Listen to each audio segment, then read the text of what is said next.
Shabbat Shalom, bienvenidos a esta nueva oportunidad que el Eterno Adonai nos da para estudiar su Torah. Hoy vamos a estudiar dos parashot, la número 42 que es Matot, que está en pantallas y significa tribus, y también vamos a estudiar la parashá Masei, que es la número 43 y significa jornadas, significa viajes y bueno, más definiciones que en su momento, cuando se haga la presentación de esta parasha, la 43, lo vamos a mencionar. Amén. En esta enseñanza, quiero compartirle dos puntos muy importantes y trascendentales en nuestras vidas que estamos caminando en la Torá. Es importante que nosotros podamos entender estos dos puntos, la ley de los votos y la purificación, la cacherización de objetos. En hebreo es cacherizar, ¿sí? Es purificar prácticamente, ¿verdad? Pero lo vamos a entender un poquito más a medida que avancemos esta enseñanza. Amén. Entonces, hoy veremos estas dos parashot. Matot es la penúltima parashá del libro Bamidbar y a continuación les daré la introducción de la porción 42 solamente, y en la lilla número 4 se le va a dar la introducción de la parashá también 43. Amén. Muy bien. Eh, si no has visto la enseñanza del ciclo pasado, del año pasado, yo, su servidor, di la introducción de la parashá número 43, que se llama Masei, y lo titulé Las 42 jornadas no son geográficas, sino espirituales. Te invito a estudiar ese video, que de seguro te va a dar una enseñanza muy hermosa para tu vida. Antes de introducirnos a la parasha que vamos a ver, que es la número 42, que es Matot, vamos a hacer la verajá por la Torah. Amén. Dice así: Baruch atadonai Eloheinu melech haolam, asher bahar banu mikol hamim benatan lanu et torato. Baruch atadonai noteja Torah. Bendito eres tú, Adonai, Dios nuestro, Rey del universo, que nos ha escogido de entre las naciones, de entre todas las naciones, y nos ha entregado su Torah. Bendito eres tú, Adonai, donador de la Torah. Muy bien, familia. Vamos a empezar con la ley de los votos. Amén. Y está en Bamidbar 32, cuando alguno hiciere voto, dice así, a Adonai, o hiciere juramento, ligando su alma con obligación, no quebrantará su palabra, hará conforme a todo lo que salió de su boca. La Torah enseña que una promesa hecha delante del Eterno no debe tomarse a la ligera. Desde la perspectiva hebrea, la palabra crea responsabilidad, ¿sí? Por eso en Eclesiastés 5:4 al 5 dice: cuando hagas un voto a Elohim, no tardes en cumplirlo. Y Yeshua también nos enseñó ese principio, que es algo semejante. Yeshua nos dijo en Mateo 5:37, sea vuestro sí, sea sí, y vuestro no, que sea no. Hay que estar firmes en lo que nosotros, si decimos sí a una actividad que nos invitan, o ir a hacer una misión, si decimos sí, es porque vamos a cumplirlo. Amén. Yeshua nos lo dijo. Por eso Yeshua no aconseja hacer juramentos innecesarios, enfatiza el mismo principio de la integridad que la Torá nos dice. La palabra del creyente, la palabra de aquel que está estudiando Torá, debe ser confiable. Esta es una de las 22 leyes que tiene la Torá. Recordemos que la Torá está dividida en leyes, está también descrita en mandamientos, que son 613 aproximadamente, y también está dividido en tipos de mandamientos, que son los de testimonios, que son que son estatutos, que son para siempre, y también aquellos que merecen un juicio, que son los mishpatim. Amén. Bien, esta parashá nos enseña que no solo somos responsables de obedecer los mandamientos escritos, o sea, no solamente lo que nos dice la Torá, sino también de las promesas, compromisos y palabras que pronunciamos. Isaías 55:11 muestra que la palabra de Elohim siempre cumple su propósito. De manera análoga, el pueblo de Elohim está llamado a que sus palabras también sean veraces y dignas de confianza confianza, perdón, y se cumple el propósito del voto o juramento. Vamos a la par. Si el Eterno nos dice que su palabra de Él cumple su propósito, igual a nuestra, porque somos hijos del Rey, somos hijos de Elohim. Amén. Entonces, aquí hay dos palabras, voto y juramento. Para voto es neder, que significa voto o promesa, y juramento, shebua. ¿Sí? Shebua significa juramento. Entonces, estas dos palabras, dice la Torá, que liga nuestra alma con una obligación o como obligación, aparece ahí en el texto traducido. Entonces, es la frase hebrea, lesorizar al nafsho, perdón, literalmente significa atar un vínculo sobre su alma o imponer una restricción sobre sí mismo, ¿sí? O como está traducido ahí en el texto de la Reina Valera, ligando su alma con obligación. Eso es lo que significa esa frase, ¿sí? Leesor izar al nafsho, es lo que significa. El nafsho significa del verbo azar, viene de la raíz de esa palabra, del verbo azar, y significa atar, amarrar, sujetar, encarcelar, imponer una prohibición. O sea, el que al hacer un voto crea una prohibición personal que antes no existía. Hagan de cuenta que le está agregando otro mandamiento a la Torah, ¿sí? Por aquel voto, por aquel juramento que está haciendo la persona. Y sobre su alma, ¿sí? Aquí aparece al nafsho. ¿Qué significa? La Torah dice que no dice que es sobre su cuerpo, no dice que es sobre sus bienes, sino sobre su nefesh, sobre su alma, sobre su vida, sobre toda su persona. En la mentalidad hebrea, la nefesh representa a la persona completa, cuerpo, alma y espíritu, ¿verdad? Por ello, el juramento compromete todo el ser, o sea, todo nuestro ser. Cuando nosotros hacemos un juramento, un voto, nos comprometemos delante del Eterno. Es por eso que se hace un mandamiento, porque lo que emite tu boca, estás amarrándote a cumplirlo. Se convierte en un mandamiento. Amén. El Sifrei Bamidbar comenta que el hombre se convierte voluntariamente en responsable de cumplir aquello que declaró con su boca. En resumen, Rashi así lo dice, señala que el poder del habla fue dado por Elohim, por el Eterno. Cuando una persona habla haciendo un voto, una promesa, un juramento, utiliza el don divino del habla y crea una obligación espiritual y queda ligada delante de Hashem. Por eso, romper un voto es profanar la santidad de la palabra. Sí, así como lo dije, romper un voto es profanar la santidad de la palabra, como lo veremos en esta siguiente presentación. Amén. En Bamidbar 32 no nos salimos todavía de ese versículo. Dice, cuando alguno hiciere voto a Adonai e hiciere juramento ligando su alma con obligación, no quebrantará su palabra conforme a todo lo que salió de su boca. No quebrantará su palabra. En hebreo es lo yahel de varó, que yahel viene de la raíz halal y significa perforar, herir, disolver, profanar o quebrantar. Una persona, ya sea jefe o líder, si no cumple sus promesas, profana el nombre del Eterno. El no cumplir con las promesas es algo grave. Tiene que ver con el honor al Eterno. No quebrantará su palabra, hará conforme a todo lo que salió de su boca. ¿Sí? Por eso es importante analizar del mismo versículo todo lo que nos está diciendo el Eterno.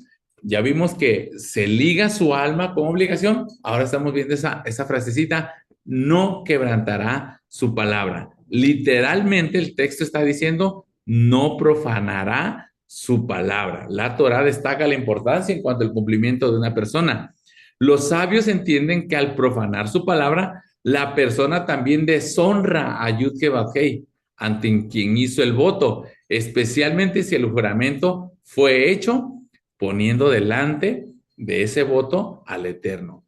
Te lo juro por Dios, ante Dios te lo prometo que hice o no hice o lo voy a hacer, etcétera. Entonces, cuando fallas a eso, cuando tú quebrantas la palabra, no solamente quebrantas tu propia palabra, ¿sí? También estás poniendo o profanando el nombre de Hashem. Además, en Baikra, Levítico 19:12, dice así: no juraréis falsamente por mi nombre, profanando el nombre de tu Elohim. Yo soy Yud Het Bat Hei.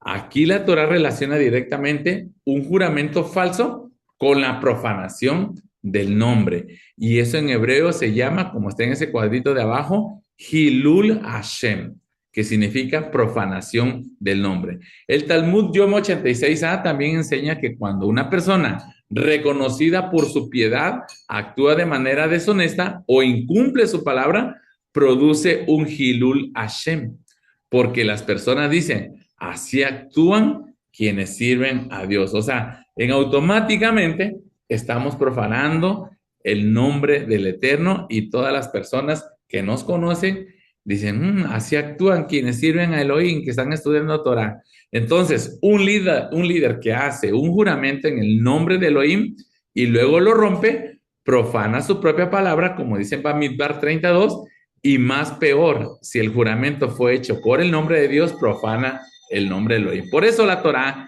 insiste en que la palabra dada debe ser tan firme que hará conforme a todo lo que salió de su boca. Esta es ética bíblica. Es una ética bíblica. Esto de que cumplamos nuestras promesas. Si lo prometiste delante de Hashem, debemos cumplir reflejando el carácter de aquel en cuyo nombre se está hablando o en el cuyo nombre que nosotros estamos predicando, estamos enseñando. ¿Sí? Si hablamos de Yud-Heh-Vav-Heh, que es el Eterno, entonces no debemos nosotros quebrantar su palabra, no debemos de quebrantar nuestra palabra, ¿sí? Lo que prometimos.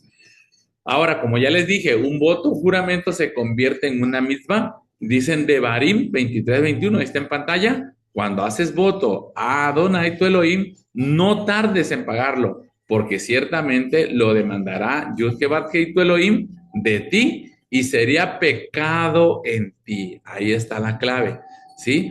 Dicen los sabios, sin embargo, si te absteniste a hacer un voto o un juramento, no sería pecado para ti. Pero cuando tú lo hablas, lo emites de tu boca, se convierte en un mandamiento y si lo rompes, te cuenta como pecado.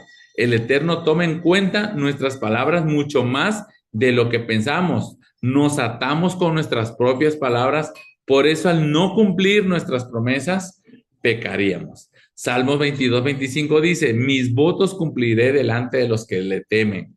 Salmo 116:17-18, te ofreceré sacrificios de acción de gracias e invocaré el nombre de Yud Het Batei. Al Eterno cumpliré mis votos. Sí, en presencia de todo el pueblo. Jonás 2:9, mas yo con voz de acción de gracias te ofreceré sacrificios, lo que prometí pagaré, la salvación es de Adonai. Y Jonás nos dice algo muy importante, que esto también te da salvación. Cuando tú cumples lo que prometes, lo que juramentas, entonces entras al modo de que el Eterno te salva, porque estás haciendo cumplir un mandamiento nuevo que agregaste con tu promesa y que lo estás cumpliendo, híjoles, para el Eterno cuenta muchísimo, ¿sí? Porque si no, Él no lo ordenó, mas sin embargo, tú estás prometiendo algo, así es que es algo fuerte para el Eterno. Por eso entra en el modo de salvación también, el que nosotros cumplamos un voto, una promesa, un juramento, ¿verdad? Bien, ahora la Torah sigue diciendo, un varón está bajo la autoridad de su líder, una mujer adolescente está bajo la autoridad de su padre, una mujer adulta no está bajo la autoridad de su padre, pero está bajo la autoridad de su marido, anulando así su marido puede anular las promesas o los juramentos que haga, perdón. Bamidbar 30:15 dice, mas si los anulare después de haberlos oído, entonces él llevará el pecado de ella. ¿Quién? El marido, ¿sí? Cuando el marido escucha una promesa, un juramento que hace su esposa y él dice, no, pues está bien, lo hizo ella, pues a ti te va a contar si ella no lo cumple. Entonces, la Torá es muy tácita y nos dice que el que lleve el pecado va a ser el marido. Esto significa que el marido asumirá todas las consecuencias que implique la falta del cumplimiento del voto. Tener autoridad implica tener responsabilidad. No hay autoridad sin responsabilidad, dicen los sabios. Si es que aquel que tiene autoridad lleva responsabilidad, ¿sí? Entonces, una mujer desposada está bajo la autoridad de su futuro marido y la casa igual. Una viuda o divorciada no tiene marido, ¿verdad? Pero al igual está bajo la autoridad de un líder, ¿sí? Entonces, aquellas que están viudas, solteras, o divorciadas, etcétera, tienen la autoridad de un líder. Amén. En resumen, faltar al voto, promesa o juramento, estarías transgrediendo una mitzvah, un mandamiento que Hashem no te lo puso. Tú mismo te enlazaste con los dichos de tu boca y eso es muy fuerte. Así es que familia, este es el resumen de este mandamiento de la ley de los votos, que si tú no cumples, transgredes. Pero si tú cumples ese voto que Hashem ni siquiera te lo está pidiendo, eso te cuenta a ti como para tu salvación. Así es que algo extremo, ¿sí? Si no lo cumples, se te cuenta como pecado, pero si lo cumples, te cuenta para salvación. Es algo muy, muy hermoso. Amén. Vamos a pasar a este otro tema. Recuerdan que les dije que íbamos a ver dos temas, ¿sí? La ley de la cacherización, las bases para las leyes de la cacherización de utensilios. Amén. Bamidbar 31:23. Todo lo que resiste el fuego, por fuego lo haréis pasar y será limpio. Bien que en las aguas de purificación habrá de purificarse y haréis pasar por agua todo lo que no resiste al fuego. Los sabios del Talmud Avodah Zará 75b y 76a entendieron que este pasaje establece un principio para la cacharización de utensilios. La regla general es, así como absorbió, así expulsa. Esa es la regla general. Así como absorbió, así expulsa. Es decir, si un utensilio absorbió alimentos por medio del fuego, se debe de purificar mediante fuego. ¿Sí? Se absorbió por agua hirviendo, se purifica mediante inmersión en agua hirviendo. ¿Sí? Ese es el principio, es la regla general. Como fue absorbido esa contaminación, así también va a ser expulsado. Sí, como dice este ejemplo, si cociste en una olla o un puerquito, tus ollas se te contaminaron. Sí, pero ahora que ya estamos en la Torah y ya no comemos cerdo, ya no comemos camarones, ya no comemos pulpo, ya no comemos iguanas y que lagartijas, etcétera, etcétera. Entonces, si en esa olla cocías esos animales impuros, tienes que ponerle ahora a esa olla de metal agua pura, así, agua de manantial, agua de río, etcétera, etcétera. Lo pones a hervir y de esa manera se cacheriza tu olla o tu recipiente. Aunque el contexto inmediato de Bamidbar 31 es el botín de guerra, ya que esos utensilios venían contaminados por ese pueblo de Madián, conocían, ya que cocían o utilizaban ese objeto personas impuras. Este principio fue aplicado posteriormente a las leyes de cacherización. Entonces, cacherizar objetos es hacerlos aptos para poderlos utilizar nuevamente, ¿sí? Si tú tienes trastes que utilizabas antes de que llegaras a la Torá y cocías ahí chicharrones y cocías ahí mariscos, etcétera, entonces es importante que los cacherices, si no, no los puedes volver a utilizar porque te estás contaminando y acuérdense que todos esos mandamientos, dice el Eterno, sean santos como yo soy santo. Entonces, esos nos insantifican. Si nosotros estamos cociendo ahora animales puros, pero estuvieron contaminados por animales impuros, entonces siguen contaminando al puro. ¿Sabían que los metales, las maderas, tienen poros? Al igual que nosotros. Los poros son orificios pequeñitos que se dilatan con el calor. Entonces, si cocinas un animal impuro, al calentarse el metal, abre sus poros y se contamina porque entran en esos orificios. Es por eso que para hacerlo nuevamente apto, tienes que hervirlo con agua pura sin el animal que lo contaminó para quedar totalmente cacherizado. De aquí los rabinos hicieron mandamientos para este mandamiento. Por ejemplo, las ollas de metal, los mandamientos son primeramente lavarlas, limpiarlas, esperar 24 horas, sumergirlas nuevamente o completamente en agua hirviendo, ¿sí? Para parrillas, calentarlas hasta una temperatura suficiente para quemar los residuos absorbidos. Por un decir, yo tengo un asador, Baruch Hashem, que yo nunca le puse animales impuros, ¿verdad? Pero si en un momento dado lo hubiera yo cocido, no sé, una chuleta de cerdo, en mi vida anterior, antes de llegar a la Torah, debo de calentarlo hasta una temperatura casi al rojo vivo para quemar todos esos residuos absorbidos. Los cuchillos también son importantes. Hay que sumergirlo en agua hirviendo, ¿sí? Los hornos, limpiarlo, esperar 24 horas, encenderlo a una temperatura máxima durante un tiempo determinado. Los microondas, limpiarlo, esperar 24 horas, hervir agua dentro hasta llenar el interior de vapor, procurando que el vapor alcance todas las superficies. O sea, el microondas es importante que se le meta agua en un recipiente, que hierva, que saque el vapor y así también va a eliminar toda la contaminación de en todos lados donde tenga esos orificios, ¿verdad? Utensilios nuevos de metal, escúchenme bien, todos los utensilios nuevos de metal, vidrio, plástico, sobre todo si vienen de los goim, de las naciones, dice se tiene que sumergir en una mikveh o en aguas puras, aunque sean nuevos, ese no importa. De todos modos tienes que hacerle una tevila, ¿sí? Ya sea que te lo lleves a un río, te lo lleves al mar, si es posible, a donde haya aguas vivas, ¿sí? Sobre todo donde haya aguas vivas, cuando compres un objeto, una olla, unos sartenes, etcétera, etcétera, hazle una tevila, ¿sí? Si no tienes posibilidades de ir a algún lago, a donde hay aguas vivas, pues hazlo en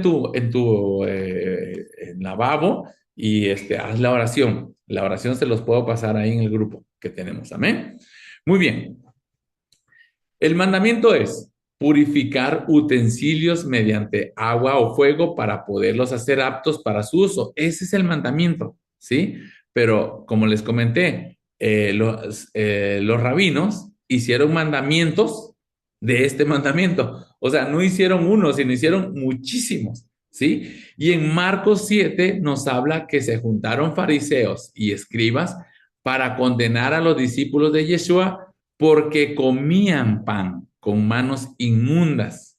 Esto es, no lavadas, dice en Marcos 7. O sea, lo que estaban haciendo era que estaban criticando o estaban condenando a los discípulos de Yeshua, no a Yeshua, porque Yeshua sí cumplía todas las alajás o las alajot judías, entonces a él no le recriminaban nada, a los discípulos, ¿sí? Y el relato es el siguiente, pero escúchenlo bien, el mandamiento es purificar utensilios, no manos, ¿verdad? Entonces, ahí está la clave. Sucede lo siguiente, Marcos 7:3 empieza, porque los fariseos y todos los judíos, aferrándose a la tradición de los ancianos, si no se lavan las manos, no pueden comer. Ellos lo tienen como una alajá, un mandamientos del mandamiento, ¿sale? Y dice en el versículo 4, al igual que guardan el mandamiento de los lavamientos de los vasos para beber y de los jarros y de los utensilios de metal y de los lechos de sus camas, vamos a traducirlo, este, le preguntaron pues los fariseos y los escribas a Yeshua, ¿por qué tus discípulos no andan conforme a la tradición de los ancianos? O sea, ellos estaban conscientes de que no es Torah, que no es de los mandamientos de la Torah. Le hacen énfasis la tradición de los ancianos, sino que comen pan con las manos inmundas. Entonces, la tradición de los ancianos no se refiere a un mandamiento de la Torah escrita, sino una práctica desarrollada por los sabios y transmitida oralmente, que más tarde quedó recogida en la Mishnah, especialmente en el tratado Yadaim, manos, que quiere decir. ¿Qué era esa tradición? Los sabios establecieron que antes de comer pan se debía realizar un lavado ritual de manos y que se llama Netilat Yadaim. No era un lavado por higiene, sino por pureza ritual. ¿Sí? La preocupación era que las manos consideradas de segundo grado de impureza pudieran transmitir impureza al alimento, especialmente si se trataba de alimentos que requerían un alto grado de pureza. Esta tradición está en la Torah, claro que sí está, pero para los Kohanim. Dice que se laven las manos y los pies antes de servir en el tabernáculo. Sin embargo, la Torah no ordena que todo israelita, todo aquel que se injerta al pueblo de Israel, se lave las manos antes de comer pan común. No lo ordena, ¿sí? Claro que sí, lo hacemos por higiene, ¿verdad? Pero la Torah no lo ordena. Si por un decir, yo me hago una carnita asada, de res, por supuesto, y si no me lavo las manos, pues no estoy transgrediendo ningún mandamiento. Sí estaría transgrediendo una alhaja judía, pero no un mandamiento. Entonces, los rabinos extendieron este principio sacerdotal a la vida cotidiana como una cerca alrededor de la Torah, con el propósito de fomentar la santidad y evitar que se llegara a la impureza ritual. Yeshua les dijo, porque dejando el mandamiento de Dios, os aferráis a la tradición de los hombres, los lavamientos de los jarros y de los vasos de beber y hacéis otras muchas cosas semejantes. Estoy en Marcos 7:8. Marcos 7:9 les decía también, bien invalidáis el mandamiento de Dios para guardar vuestra tradición. Entonces Yeshua los detectó a estos fariseos de que ellos condenaban con sus mandamientos alágicos, ¿sí? A sus discípulos de Yeshua solamente porque no se lavaron las manos, porque estaban transgrediendo para ellos su Torah o su Torah oral, ¿verdad? Entonces, este es el pleito que estaban teniendo, o más bien el debate que estaba teniendo Yeshua con los fariseos. El problema no es lavarse las manos, porque por higiene uno lo hace, ¿verdad? El problema es que se pongan mandamientos que no están en la Torah por encima de los mandamientos de la Torah, que pueden ser superiores los mandamientos alégicos que el propio mandamiento que el Eterno escribió con su propio dedo. Amén. Y aquí se deriva la interpretación que le da la tradición cristiana a que ya se puede comer todo por la frase esa que aparece en Marcos 7:19, Jesús o Yeshua declaraba limpios todos los alimentos. Y este es el debate más debatido por años entre los cristianos y los observantes de Torah. Y no saben cuántos debates he visto referente a esto, a este versículo, ¿sale? Pero hoy espero darme a explicar cómo lo vemos desde una perspectiva hebrea, ¿sí? Porque si lo vemos desde una perspectiva cristiana, pues sí, vamos a caer que ya se puede comer cerdo, conejo, mariscos, caballo, patos de esos que andan en el lodo, pulpos y águilas, y etcétera, etcétera, ¿verdad? Pero bueno, miren, en Marcos 7:19, en la nueva versión internacional, dice, porque no entra en su corazón, sino en el vientre y sale a la letrina. Esto decía o esto declaraba limpios todos los alimentos. Aquí al parecer, ¿sí? Si lo leemos en esa traducción, nueva versión internacional, lo vamos a entender que hizo todos los alimentos, ¿sí? Y que ya podemos comer de todo y ya no nos hace daño.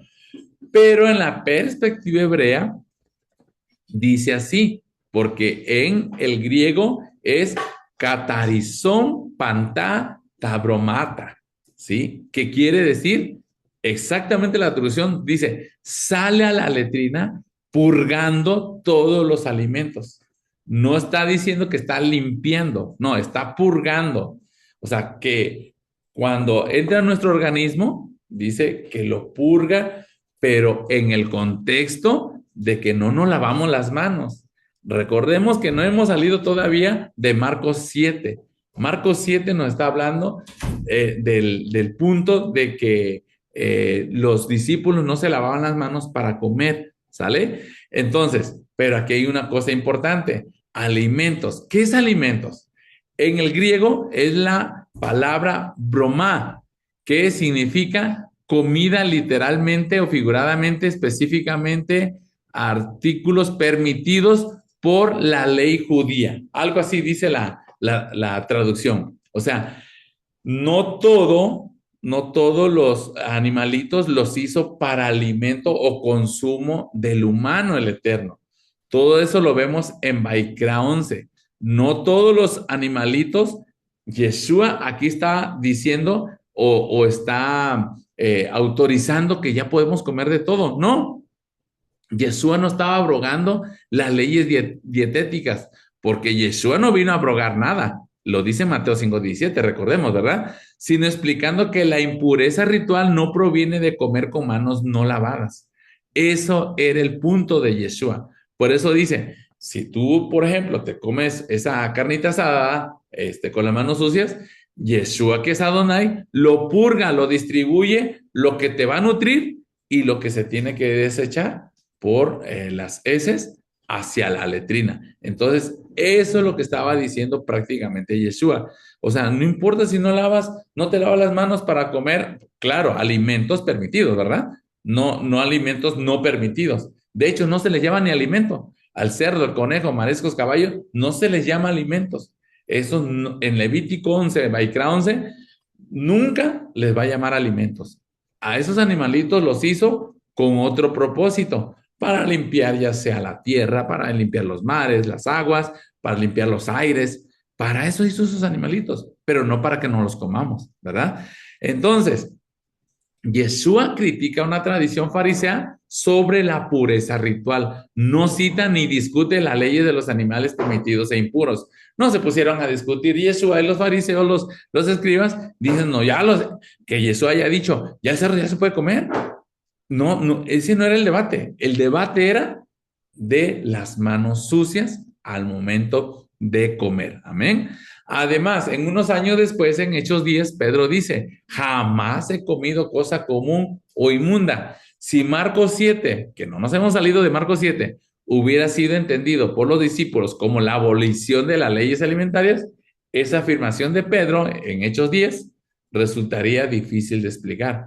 Porque si Marcos ya había dicho que sí era autorizado comer cerdito, entonces prácticamente Pedro lo hubiera entendido inmediatamente, pero dijo, no, jamás he comido. Y tampoco luego Pedro bajó de ella de la azotea y se asó su puerquito, pues no, ¿verdad? No, no, no dice las escrituras. Entonces, Pedro entendió después de que no se trataba de animales, de comida, de alimentos, se trataba de los gentiles, porque ellos no podían ni comer, ni darse la mano, pensaban que los gentiles no iban a tener salvación, mas sin embargo, esa fue la visión de que a partir que vino Yeshua, también los gentiles iban a tener esa bendición de salvación. Amén. Bien, espero que me haya dado a entender referente a Marcos 7, porque se relaciona la parashá de esta semana, porque dice que así mismo purificaréis todo vestido, toda prenda de pieles, toda obra de pelo de cabra y todo utensilios, ¿sí? Que nos sirven para consumos. Entonces, se tienen que purificar porque venían en el contexto de de Bamidbar 30, nos viene el contexto de que tuvieron un botín por lo de la guerra, entonces trajeron muchos utensilios que les podían servir a ellos. Entonces Eleazar y Moshe les dijo, no le ingresen todavía, tienen que purificarlo para poderlo usar. Amén. Bien, en resumen, familia, el voto juramento, el Eterno lo considera un mandamiento porque lo haces ante él. Y el otro punto que vimos, el que Yeshua haya declarado los alimentos limpios, no quiere decir que abolió las leyes de animales permitidos o impuros, porque Yeshua no vino a cambiar nada, ningún mandamiento de la Torá, porque si lo haya agregado o lo haya disminuido, hubiera transgredido la Torá y no hubiera aplicado como Mesías, porque el Mesías tenía que ser perfecto, tenía que llevarlos a la obediencia de la Torá. Entonces, ¿cómo sería posible que antes el cerdo, que nunca fue alimento para un israelita, ahora que Yeshua les haya dicho, ya se puede comer el cerdito. No, no podemos, no podemos decir eso que Yeshua ya los declaró limpios, porque no sería nuestro Mesías Yeshua, porque no aplicara, quedaría descalificado totalmente Yeshua como Mesías porque transgredió la Torah. Amén. Y por último, el profeta Ezequiel dijo en Ezequiel 36:27, y pondré dentro de vosotros mi espíritu. Todos decimos que tenemos al Espíritu Santo en nuestras vidas, al Ruach HaKodesh, ¿verdad? Y sigue diciendo Ezequiel 36:27, y haré que andéis en mis estatutos, guardéis mis preceptos y los pongáis por obra.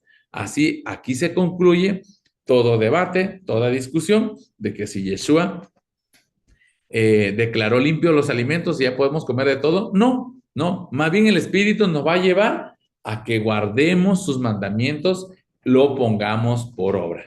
Así es que con esto concluyo esta introducción. Yo les doy muchas gracias por su atención y les deseo que sigan teniendo un Shabbat Shalom